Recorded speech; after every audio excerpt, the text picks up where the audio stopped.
शाम में सब चाय की दुकान पर मौजूद हैं। सुखुदा, आज इतनी देर हो गई, शंभुदा अभी तक नहीं आया, क्यों? ठीक कह रहा है, शंभुदा तो इतनी देर नहीं करता। कहीं तबीयत तो खराब नहीं हो गई? क्या पता, आदमी अकेला अकेला रहता है, चिंता होती है। शंभुदा के बिना हमारी शाम की बैठकी एकदम फीकी लगती है। आदमी इतना अच्छा सबके साथ घुल मिल जाता है, कुछ कहने की जरूरत ही नहीं। और क्या, बस इतना ही। शंभुदा की जिंदगी में जो घटनाएं हुई हैं, जितनी रहस्यमयी उतनी ही दिल को छू जाने वाली। यहाँ बैठने से अच्छा है चल एक बार शंभुदा के घर से होकर आते हैं। वही तो अच्छा रहेगा। इंसान ने हमारे दिल में ऐसी जगह बना ली है कि एक दिन ना देखे तो अजीब लगता है। राजेश और विजयन दोनों ये बातें कर ही रहे थे, तभी चाय वाला केसरी बोल पड़ा, तुम लोग शंभुदा के घर से ही घूमाओ और ये लो साथ में चाय ले जाओ। शाम के वक्त अदरक तेज पत्ती की चाय पीना उनकी आदत है। हाँ, सही कह रहे, तुम्हारे हाथ की चाय पिए बिना शंभुदा की शाम नहीं होती। राजेश और विजयन अदरक और तेज पत्ते की चाय लेकर शंभुदा के घर की ओर निकल पड़े। करीब 10 मिनट चलकर जब शंभुदा के घर पहुंचे, देखा कि वहां अंधेरा है। शंभुदा का घर तो अंधेरे में है, शाम के वक्त लालटेन तक नहीं जलाया। ओह शंभुदा, दरवाजा खोलो। 2-3 बार पुकारने के बाद शंभू ने दरवाजा खोला। शंभुदा, आज चाय की दुकान पर नहीं गए क्यों? तुम चाय की दुकान पर न जाओ, ऐसा तो कभी होता ही नहीं। विजयन, राजेश, तुम लोग आओ आओ अंदर आओ। शंभू विजयन और राजेश को घर के अंदर ले जाता है। तुम्हारी तबीयत ठीक है ना शंभुदा? शाम हो गई और तुमने अब तक लालटेन तक नहीं जलाया।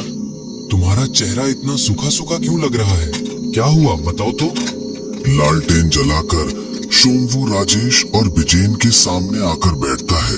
विजयन झटपट दुकान से लाया हुआ चाय शंभुदा को देता है। सच में तुम लोग मुझे बहुत प्यार करते हो। एक दिन नहीं गया तो चाय लेकर ही चले आए। शंभुदा, क्या तुम भी इस इच्छापुर गांव के लोगों को कम प्यार करते हो?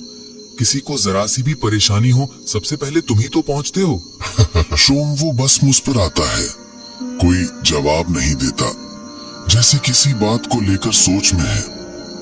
राजेश और विजयन से बात तो कर रहा है, लेकिन मन कहीं और है। ऐसे चुप क्यों हो गए? क्या सोच रहे हो बताओ तो। शंभू और कुछ समय चुप रहने के बाद कहता है, असल में आज सुबह से ही मन बिल्कुल अच्छा नहीं है। वो तो तुम्हें देखकर ही समझ में आ रहा है। क्या हुआ, खुलकर बताओ ना, तभी तो हम समझ पाएंगे। हाँ बताता हूँ। असल में तुम्हें तो बताया ही था कि मेरा बड़ा दादा निशिगंज में रहता है। हाँ, 3 साल पहले तो मुझे और विजयन को वहाँ लेकर भी गए थे। कुछ दिन वहाँ बहुत अच्छा बीता था। बहुत अच्छे इंसान है, ठीक तुम्हारी तरह। क्यों, उन्हें कोई तकलीफ हुई है क्या? कुछ दिनों से उसे चिट्ठी लिख रहा था, लेकिन कोई जवाब नहीं दे रहा था। आज अचानक एक चिट्ठी मिली। क्या लिखा है उन्होंने? बस इतना ही लिखा है कि बहुत जल्दी वहाँ जाकर मिल लूं, बहुत जरूरी है। शंभुदा, इसमें इतना चिंता करने की क्या बात है? असल में वो बहुत अंदर का आदमी है, अपनी कोई तकलीफ आसानी से किसी से कहता नहीं। भाभी के गुजर जाने के बाद अपने मृत बेटे की याद को थामे वहीं रह गया। कितनी बार कहा था मेरे पास आकर रहे, लेकिन नहीं आया। इंसान ही ऐसा है, और अचानक ऐसी चिट्ठी लिखी है, इसलिए चिंता हो रही है। तुम बेकार में चिंता कर रहे हो शंभुदा, इसमें इतना सोचने की बात नहीं है। शायद तुम्हें देखने का मन कर रहा हो बस। शोमू, राजेश और विजयन की बातों से भी जैसे वो पूरी तरह निश्चिंत नहीं हो पा रहा था। अच्छा शंभुदा, चलो ना कल ही मैं, राजेश और तुम तीनों ही मिलकर निशिगंज चलते हैं। विजयन ने एकदम ठीक कहा, यही बेहतर रहेगा। चलो, तुम्हें तुम्हारे दादा से मिलवा भी देंगे, दोनों का मन भी अच्छा हो जाएगा, और वहाँ कुछ दिन बिताने से सभी का मन भी अच्छा हो जाएगा। मैं भी यही सोच रहा था, वहाँ कुछ दिन रहकर लौटे तो मेरा और उसका दोनों का ही मन अच्छा हो जाएगा। लेकिन तुम्हारा काम? अब हमारे पास ऐसा कौन सा बड़ा काम है? धान काटने का काम भी खत्म हो गया है, और अगर कुछ होता भी तो भी तुम्हारे साथ जरूर जाते। जब कोई परेशानी में होता है तो तुम भी तो अपना सारा काम छोड़कर दौड़े चले आते हो। पिछली साल जब मेरे बेटे की तबीयत बहुत खराब हुई थी, तब तुमने कितना जरूरी काम छोड़कर उसे लेकर कोलकाता गए थे अच्छे इलाज के लिए। तुमसे कितनी बार कहा है उस बात को बार बार मत दोहराओ। तुम सबके साथ खड़े रहते हो, ये न कहो तो इंसानियत ही नहीं रहेगी। शोमू और कुछ कहने ही वाला था कि राजेश और विजयन उसे रोक कर बोले, अब और कुछ नहीं सुनेंगे, हम कल ही वहाँ जा रहे हैं और तुम्हारे दादा के हाथ की बनी कातला मछली की कालियां फिर से खाने को मिलेगी। अभी तक उसका स्वाद मुंह में है। शोमू के चेहरे से अब जैसे चिंता की रेखाएं हटकर मुस्कान की धूप निकल आई। मैं तो तुम दोनों से हार गया, सच में। मैं बहुत भाग्यशाली हूँ जो तुम जैसे लोगों से मेरा परिचय हुआ। दादा से भी यही कहता हूँ, एक बार इच्छापुर आकर रहो, फिर मौत के पहले कोई यहाँ से जाना नहीं चाहेगा। नहीं शंभूदा, अब कोई दुख की बात नहीं होगी, सिर्फ खुशी की बातें होंगी। अब देखो ना, तुम्हारे दादा को भी यहाँ लाने की पूरी कोशिश करेंगे। यहाँ कुछ दिन सबके साथ रहेंगे तो उनका मन भी अच्छा हो जाएगा। हाँ, देखो तो सही कर पाते हो या नहीं। मैं भी चाहता हूँ कि वो यहाँ आकर हमारे साथ इच्छापुर में रहे। जरूर कोशिश करेंगे।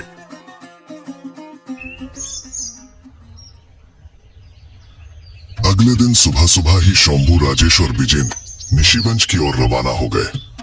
शंभू के मन में बहुत खुशी, आखिरकार दादा से मुलाकात जो होगी।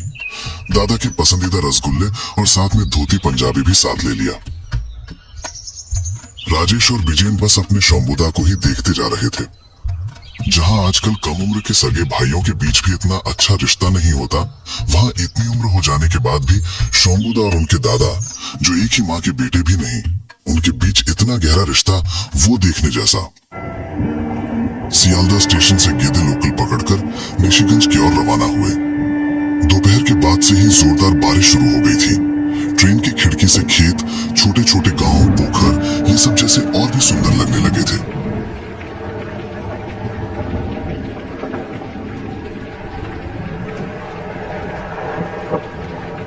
इसी बीच ट्रेन लगभग 1 घंटे तक एक जगह खड़ी रही।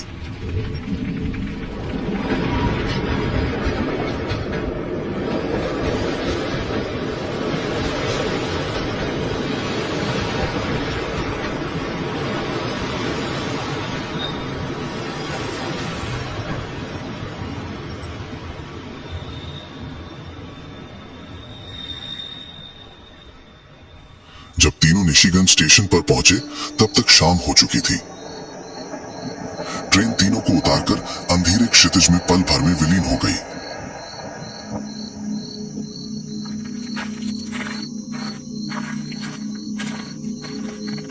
ट्रेन अगर बीच रास्ते में नहीं रुकी होती तो हम बहुत पहले पहुंच जाते। लगता है हमारे तीनों के अलावा कोई और निशिगंज में नहीं उतरा। जैसी बारिश हुई है, लगता है कोई घर से निकला ही नहीं। चलो स्टेशन के बाहर जाकर देखते हैं, शायद रिक्शा मिल जाए।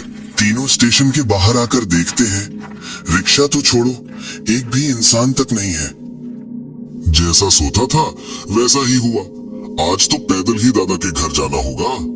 अब चलो पैदल ही चलते हैं, ज्यादा दूर नहीं है। मेरे लिए तुम लोगों को तकलीफ हो रही है। इतनी दूर आए, ऊपर से अब पैदल भी चलना पड़ रहा है। क्या कह रहे हो? इसमें भला तकलीफ की क्या बात है? सारा दिन खेत में धूप बारिश में काम करना एक बात है, और ये तो घूमने आए हैं, ये तो आनंद है। तीनों स्टेशन से पैदल ही चल पड़े। शंभू टॉर्च हाथ में लेकर थोड़ा आगे आगे और राजेश और विजेन पीछे पीछे। देखो, रास्ते में कई जगहों पर पानी जमा हो गया है। कीचड़ और पानी से बचते हुए तीनों आगे बढ़ते रहे। कहीं दूर से मेंढकों की टर्राहट और जंगल की ओर से सियारों की हुक्का हुआ की आवाजें आ रही थी। तीनों थोड़ा और आगे बढ़े, तभी उन्हें लगा जैसे अंधेरे में कोई उनके पीछे आ रहा है। जमे हुए पानी में किसी के कदमों की आवाज सुनाई दे रही थी। शंभूदा, क्या कोई हमारे पीछे पीछे आ रहा है? मुझे भी ऐसा ही लग रहा है, लेकिन स्टेशन से तो किसी को हमारे साथ आते हुए नहीं देखा।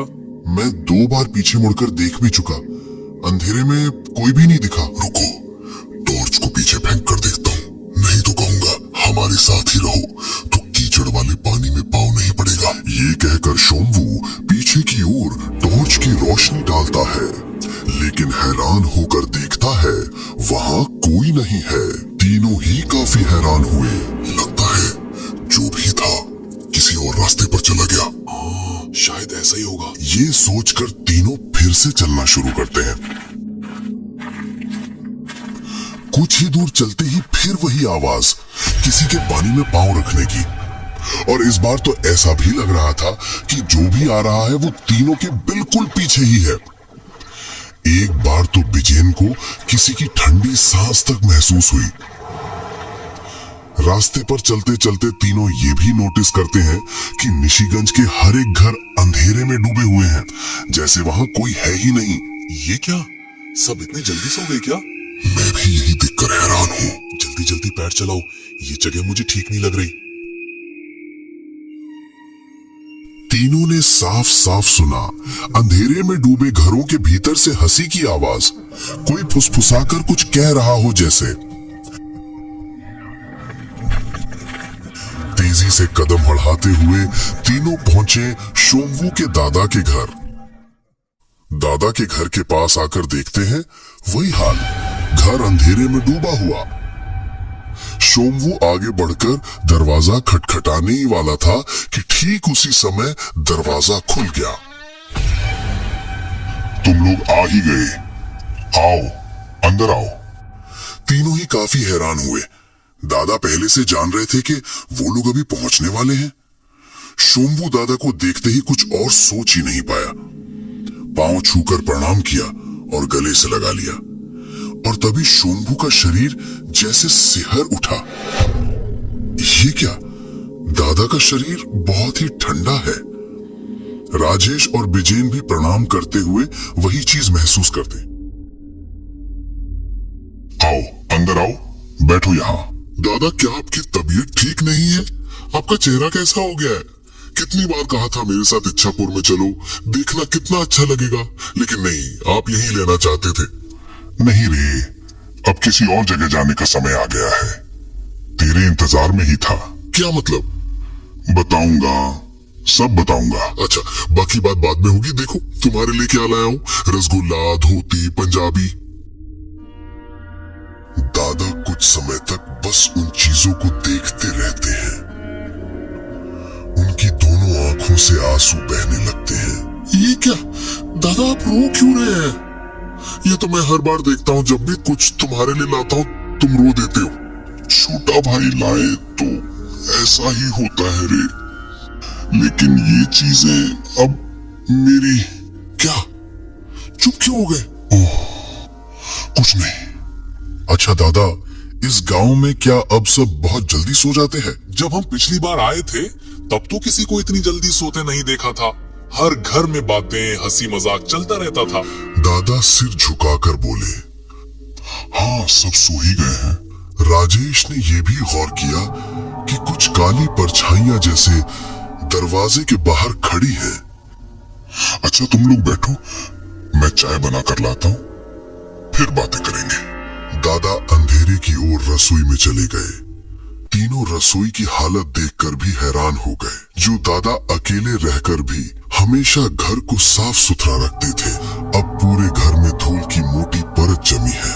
ये देखो, दादा रसगुल्ला तो साथ ले जाना ही भूल गए। मुझे दो, मैं रसोई में दे आता हूँ। मुझे भी बहुत प्यास लगी है, मैं भी चलता हूँ। चलो। राजेश और बिजेन जैसे ही रसोई में घुसते हैं, अंदर का नजारा देखकर चौंक जाते हैं।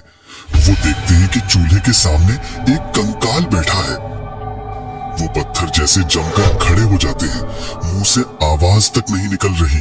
राजेश और बिजेन नहीं लौटते देख शोम्वू भी रसोई में आता है और वो भयावह दृश्य देखकर सिहर उठता है। वो कौन है? ये कहकर वो जोर से चिल्ला उठता है और एक पल की देर किए बिना तीनों घर से दौड़ते हुए स्टेशन की तरफ भागते हैं। वो मेरे दादा नहीं हो सकते, नहीं, किसी हालत में नहीं। उनके साथ साथ चल रही थी कुछ काली परछाइयां। तुम लोग कौन हो? थोड़ा आगे बढ़ते ही तीनों देखते हैं कुछ कंकाल रास्ते पर खड़े हैं।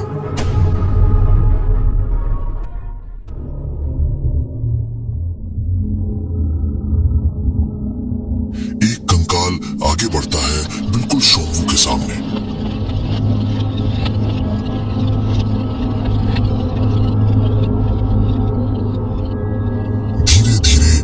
इंसानी शक्ल ले लेता है।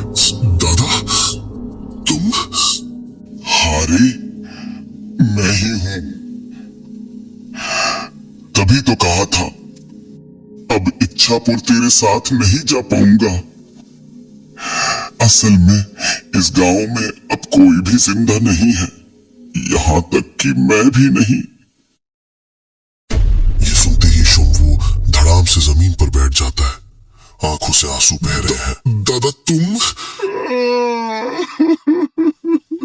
मत रो भाई, डेंगू की महामारी में सब मर गए, लेकिन किसी का पिंडदान नहीं हुआ, इसलिए मुक्ति नहीं मिली। क्या तू वो काम करेगा? शोम्वू अब भी रो रहा है। राजेश और विजयन शोम्वू को संभालने की कोशिश करते हैं। भाई, हर किसी को मरना ही होता है। शायद मेरी उम्र इतनी ही थी। दादा आपने मुझे खबर क्यों नहीं दी? कैसे बुलाता तुझे इस मुसीबत में? कितनी बार पंचायत में खबर दी गई कि डेंगू मच्छर मारने की दवा दी जाए, लेकिन जब दवा पहुंची तब तक गांव के ज्यादातर लोग मर चुके थे और जो बचे थे वो गांव छोड़कर चले गए। इसीलिए जब सब खत्म हो गया तब तुझे बताया। दादा आकर शोम्वू के सर पर हाथ रख। शंभू, तुझे एक और काम करना होगा। तेरे सिवा मेरा और कोई भी अपना नहीं है, इसलिए मेरे घर और जमीन को बेच दे और उस पैसे को इच्छापुर के विकास में लगा देना। मुझे बहुत अच्छा लगेगा। यही मेरी आखिरी इच्छा है। करूंगा दादा, तुम्हारी हर इच्छा पूरी करूंगा। चल रे, कितने सालों बाद तेरी बौदी से मिलना होगा। कितने दिन से वो अकेली है, अब हम मिलेंगे। इसके बाद दादा की शक्ल धीरे धीरे हवा में घुल जाती है। अगले दिन शोम्बू दादा की आंखों में आंसू लिए उनका पिंड दान करता है और जमीन बेचने के बाद मिले पैसे से इच्छापुर में एक महिला विद्यालय की स्थापना होती।